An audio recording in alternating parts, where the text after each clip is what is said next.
বর্ধমান বিশ্ববিদ্যালয়ে ফোর্থ সেমিস্টারে যে এইসি যে ইংলিশের এমসিকিউ প্রশ্নপত্রটা একবার দেখে নাও। এটা তোমাদের প্রিভিয়াস সালে 2025 সালের প্রশ্নপত্র। এই প্রশ্নপত্রটাই তোমাদের নতুন সিলেবাসের প্রথম পরীক্ষার প্রশ্নপত্র। এটা দিয়েই তোমাদের ফোর্থ সেমিস্টারের প্রথম প্রশ্নপত্র শুরু হয়েছে। এখানে তোমাদের 40 নম্বরের 40টা এমসিকিউ প্রশ্নপত্র থাকবে। প্রত্যেকটা প্রশ্নের উত্তরের জন্য 1 নম্বর।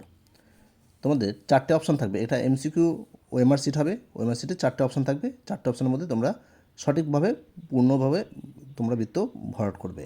সেগুলো কী হবে তোমরা এখানে প্রশ্নপত্রেই দেখে নাও, এখানে দেওয়া আছে। আর একটার মধ্যে দুটো বৃত্ত কিন্তু পূর্ণ করা যাবে না। আর ভুল উত্তরের জন্য নেগেটিভ মার্কিং নেই। তাহলে এবার দেখে নাও প্রশ্নপত্রটা কী ছিল। আমি যতটা সম্ভব তোমাদের উত্তর করে দিয়েছি, তোমরা তাও উত্তরগুলো আরেকবার মিলিয়ে নেবে। দেখো তোমাদের কী কী প্রশ্ন এসেছিলো এবং সেই প্রশ্নের উত্তর কী আছে। আর দেখবে তোমাদের আমি এইভাবে শুধুমাত্র প্রশ্নপত্র না, প্রত্যেকটা পেপারের মেজর মাইনর পেপারে সাজেশান দিয়ে থাকি। তোমরা সেগুলো কিন্তু বাড়িতে বসে হাতে মুঠোয় পেয়ে যাচ্ছ। তোমরা আমার চ্যানেলটি সাবস্ক্রাইব করে রাখবে। দেখবে তোমাদের প্রত্যেকটা সেমিস্টারে অ্যাডভান্স সাজেশান দিয়ে দিচ্ছি এবং লাস্ট মিনিট সাজেশানে আমি এক্সট্রা মার্কসগুলো দিয়ে থাকি, যেগুলোর মধ্যে থেকে পরীক্ষা তোমরা কমন পেয়ে যাও। দেখো প্রশ্নপত্র কী এসেছিলো। আর হ্যাঁ, তোমরা লাইক অবশ্যই করবে আর আমাকে কমেন্ট করে জানাবে যে তোমাদের এরপরে কোন প্রশ্নপত্র দরকার আছে বা কোন পেপারে সাজেশান দরকার আছে।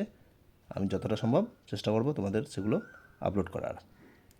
আর ভিডিওগুলো বন্ধুদেরকে বেশি বেশি করে শেয়ার করবে যেন তারা বাড়িতে বসে এগুলো হাতের মুঠে পেয়ে যায়।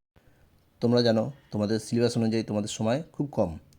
এই কম সময়ের মধ্যে তোমাদের কীভাবে পড়লে পরে এবং কোন কোন প্রশ্নগুলো তোমরা ভালো মতো দেখলে পরে সেগুলোর মধ্যে থেকে তোমরা কমন পেয়ে যাবে, সেগুলো কিন্তু আমি বেছে বেছে প্রশ্নগুলো তোমাদেরকে দিয়ে থাকি। তাই তোমরা চ্যানেলটা অবশ্যই সাবস্ক্রাইব করে রাখবে। আর কোনো বিষয়ে সাজেশান বা প্রশ্নপত্র দরকার আছে কি না তা আমাকে কমেন্টে জানাও, আমি তোমাদেরকে সেগুলো দেওয়ার চেষ্টা করব।